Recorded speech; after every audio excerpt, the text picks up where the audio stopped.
Mga Bible study na naman kami. Kasakay ka? Anong chapter na tayo? 70. Anong title dyan? Ang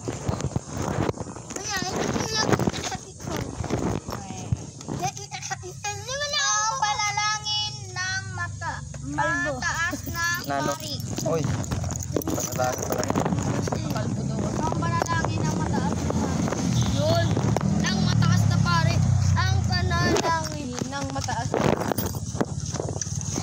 At least walang buto. Ako si kapatid ko hindi ko. Buti naman ako. At least ako kahit nasa dilim ako, kumiki ng ulo ko. Hinaw. Ilan ang tahanan? Ngongo.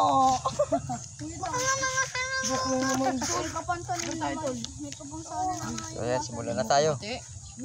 Tandaan nyo yung panalangin natin, yung paros din yan sa school ah. Sino marunong manalangin? Si Kuya. Si Kuya niyan eh. Si Yago. Ganyan yung ginawa ko. Kahit sa school. Oo, yun sa school ah. Yan ba? Nakalimutan ko. Diba, hindi of the Father, of the Son, of the Holy Spirit. Amen. O, ganun. Saan kayo na no? Hindi. Ano ba yun sa inyo? Oo, English nga yun. Di ba panungkit na naman? Hindi. Ano ba? English na yun. Kalimutan ko din yun ah. Sige, ako na lang. Para tandaan nyo lang pinapanalangin ko. Tapos to pipa. Kalimutan ko na eh. Ako alam ko kaso O, sa sunod na lang. O, sige, patay plus yung mata. Makinig na. O, makinig na. Uy, tanga bagay sa'yo. Buk na mo muna ganito mo. Marunong. Sa pa nga, ganun ka bagay na bagay sa'yo bro. Ganun ako. O, sige, mamaya na. O, manalangin tayo ha. O, plus yung mata. Sa ngalan na O, sa ngalan ng Diyos, ng Ama, ng Anak, ng Espiritu Santo. Amen. Lord, andito naman kami, Lord God, sa hapong ito, Lord God, Lord. Samahan mo ko, Lord God, Lord. Tago mo lang ako, Lord God, sa iyong likuran. Bigyan mo ko ng wisdom, anointed, para maituro sa mga kids nito ang nais mong iparating, Lord God. Lord, i-bless mo po ang kanilang tahanan, ang kanilang magulang, kanilang mga kapatid, Lord God, na ang babahagi ko sa kanila, Lord God, mula sa iyong salita, Lord, hindi lang nila marinig, kundi may bahagi nila sa kanilang mga magulang, mga kapatid, Lord God. Bigyan mo ko lamang anointed wisdom. Salamat po, Lord God, sa hapong ito, Lord God. Linisin mo po ang puso namin, isipan, sa ganin, kaya po kami sa iyong harapan, Lord God. Lord, sa iyo namin, Lord God, nilalapit ang lahat. Sa pangalan namin, Panginoong Kristo, at ang lahat ng anak ng Diyos ay magsabi ng Amen. Hindi po naiya itong mga to. O, makinig kapag nagnalangin tayo, huwag kayo maharutan. Para ibig sabihin nun, hindi nyo ginagalang yung Panginoon. Agoy. Yung pangalan to? Chana. Chana. DJ. O, di- Ayan, Chokoy. Hindi, nickname niya lang Chana kasi Mamoy. O, sige, makinig na. O, tingnan nyo yan, tingnan mo yan. Makinig na, paano na iwan? Kasagot. Basta kaya. Naku po. Ito, maiksi lang pala to ah. Maksilan pala. Kaya maiksi lang, makinig kayo. Oo, maiksi lang oh. Oo, yan. Maksilan pala. Oo. Parang mas maganda niya yung nakaraan. Oo, mas marami yung nakaraan eh. Game na yan. Oo, pakinig na. Gumuyo. O, sa tier 7. Paano tayo? Nagkano sila? Sabi niya, ano daw niya? Mamaya na marutan. Focus muna tayo sa salita ni Lord. Uy. Ito akin oh. Flow G. O, sa chapter 17 na tayo, si Juan. Juan chapter 17. O, pagpatawa, mamaya na. Ang panganalangin ng mataas na pare. O, alam naman natin, ano yung pare sa atin? Ano? Pare yung... Diba yun sa simbahan? Ano yung pangalan? Padre. Ay, Father. Yun. Pare. Ibig sabihin pare. Yung Padre. lingkod sa Lord. Padre. Yun, nag-aaral ng salita ng Diyos. Ha? Ayan. Okay ba? O, makinig na. Sinasabi ni Jesus, ang mga bagay na ito ay tumingin siya sa langit at nagsabi, Ama, ang oras nang dumating na, luwalatiin mo ang iyong anak at nang maluhati ka rin naman ng anak. Tignan natin pakumulan. Kung panahong binigyan mo siya, o, makinig. Ang kapamahalaan sa lahat ng tao, sa gayon din paraan siya ay magbibigay ng buhay na walang hanggan. Sa lahat ng ibinigay mo sa kaniya, ito ang buhay na walang hanggan. Ang makikilala kanila, ang tanging Diyos na totoo at si Jesucristo na iyong sinugo. O, makinig ka, bunso. Tingnan mo. Niluwalhati kita sa lupa. Dinanap ako ang gawaing ibinigay mo sa akin upang aking gawin.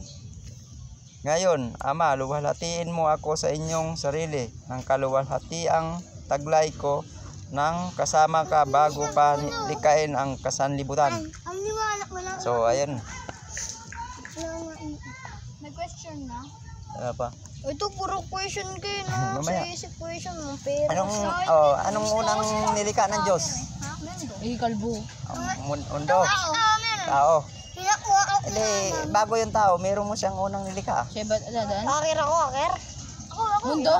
Ha? Mundo? Hindi. Hindi. Ano ba? Ito. Ano? Lupa at ano? Tubig. Ayun, yun dapat tandaan nyo ha. Lupa at langit. Hindi, lupa, tubig, siyempre. Araw at buwan. Oo, masunod na yung araw at buwan. Ito nung buwan na yun, Hindi kanya muna yung ang lupa. Siyempre, wala sa paglagyan.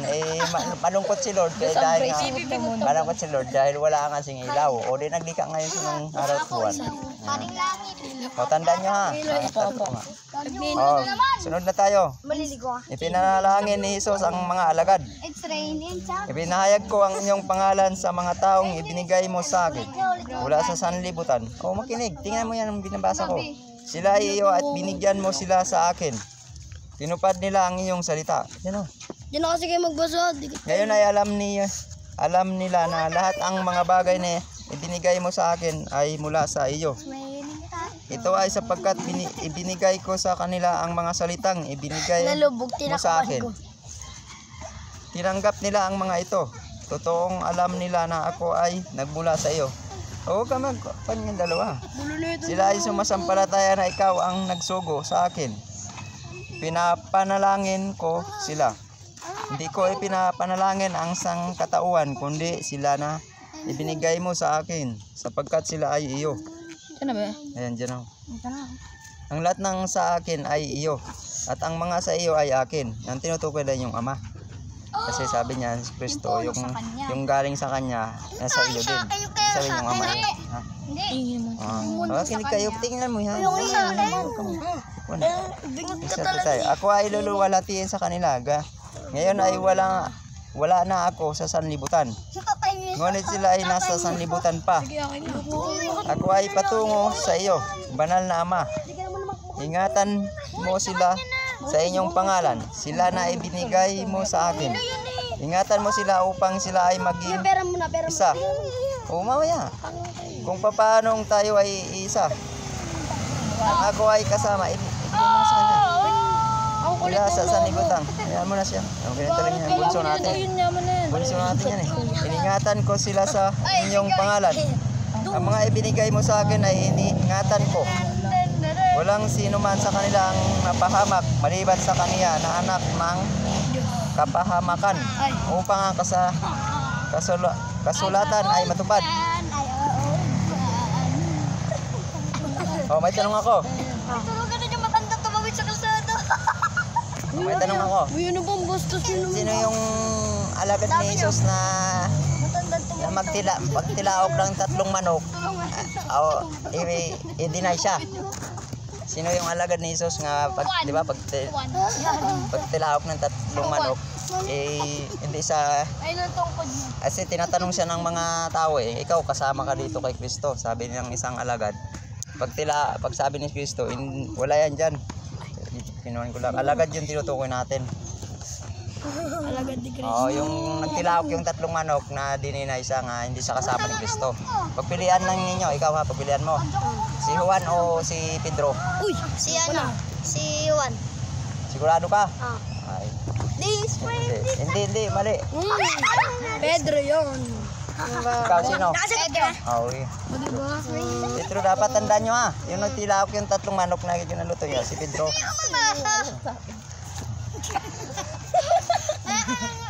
Pedro yun. Isa pa. Kami Sino to? doon sa ano, sa Bright. Dalawang magkapatid. Papaluan kami ng ano. Uy, Ikaw. Panginig. makinig kasi kayo. Makinig ka ha. Yan, mabibigyan ng example ha. Oo. Makulit yan Kaya lang, masagot mo ha. Uy. Anong pangalawang nilikha ng Diyos? Lupa. Hindi, nasabi na kanina. Yung una. Hindi. Kaya. Tubig. Hindi siya nga Isa lang. Tubig. Ito. Hindi. Yung final. Ikaw. Sino? Magsasabi. Tapos na nga kanina yun ah. Nilika na yun ah. Tao. Hindi pa, meron pa siyang nilika. Bago yung tao. Hayop, hayop. Tubig. Ha? Hindi. May mga langit. Hindi nalika na nga eh. Kasi Huwag kayong magsalita, dalawa eh. maalam Ito na ang tinatanong ko eh. Ako? Oo, kayong dalawa. Kung sino makasagot? Ano? Lapad Dalawa yun. May abis na mo niya. Ako nga, ang dalawang nilika ng Diyos. Titian. Lupa tas tubig.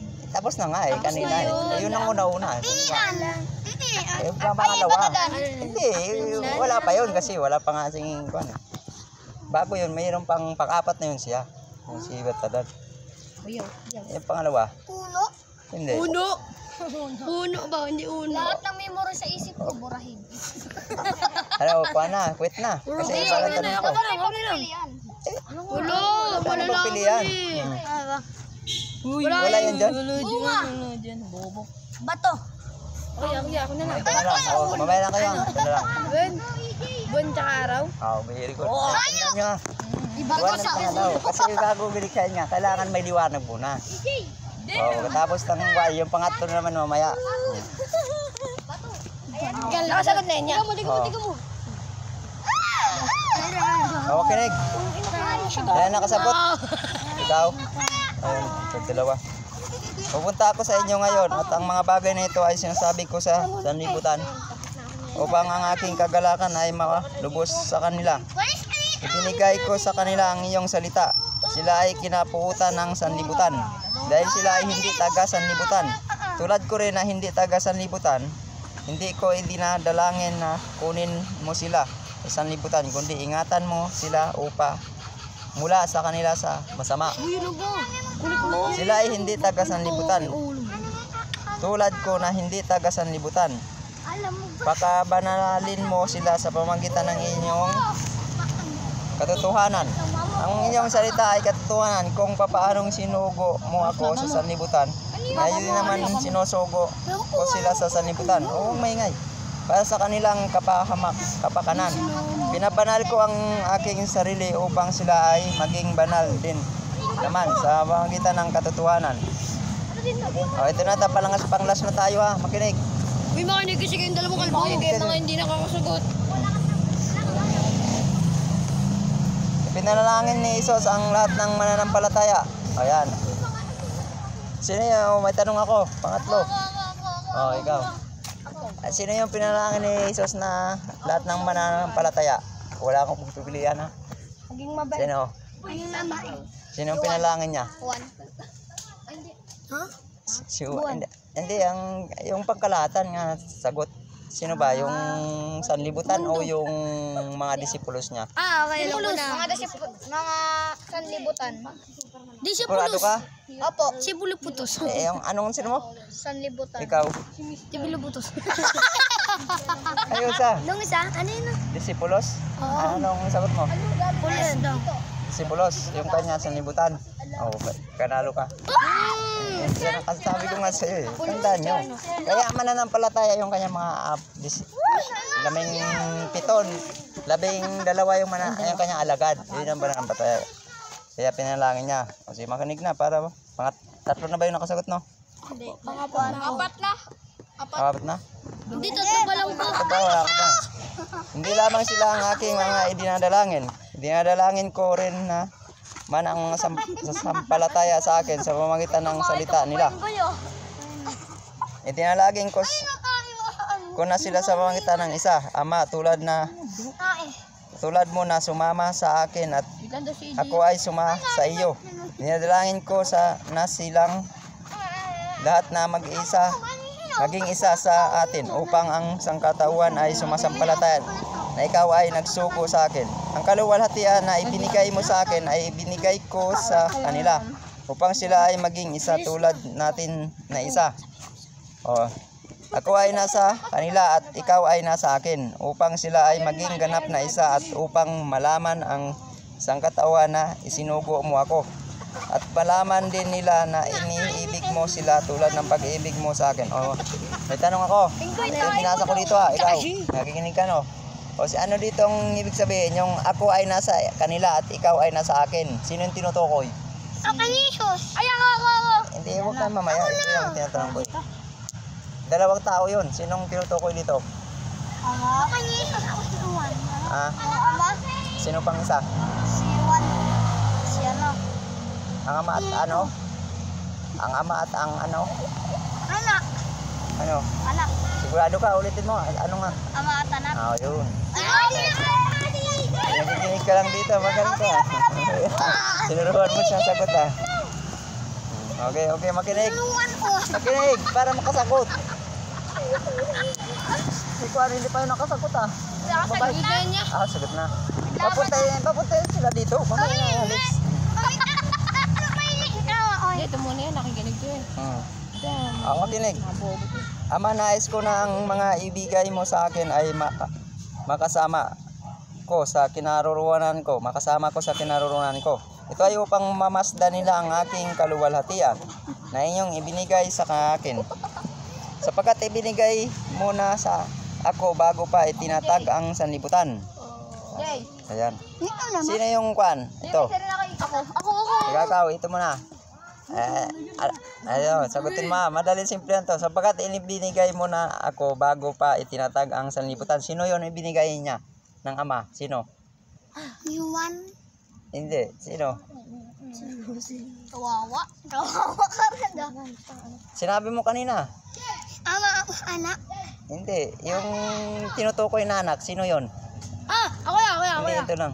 Sino? Alam ko na. Alam ko na. Sino yung tinutukoy? Di ba may ama, may anak. Sino yung anak? Dito nga tinutukoy. Isus. Sigurado ka? Tinuruan mo eh. Nakasagot ko eh. Amen, amen. Wag na. Ayan na, dalawa na lang. Oh. O, makinig. Dalawa. Kami na lang. Amang matuwid, hindi ka nakilala sa sanlibutan, ngunit nakikilala kita at alam ng mga ito na ako ay sinugo mo. Inihayag ko sa kanila ang inyong pangalan at tinihayag pa upang ang pag-ibig mo na kung saan ibinigay mo ako at mapa sa kanila at ako ay sumasa kanila. O, tapos na tayo. O, last na question, last. Anong nilika ng pangatlo? Anong nilika ng pangatlo ng Diyos? Hayop. At ano? Isda. Ano pa? Puno. Ano pa? Mga halaman. Oh, very good. Ito, pang-apat. Anong nilika ng Diyos? Ng pang-apat. Kilala mo na, sinabi ko lang Oh, kanina. sinabi na kanina. Babae ka lang eh. Sino yun? Sino ko doon? Very good. Oh, picture mo na. Oh, tapos na. Doon na tayo. Doon ka na. Ha? Tapos na kayo mga bro.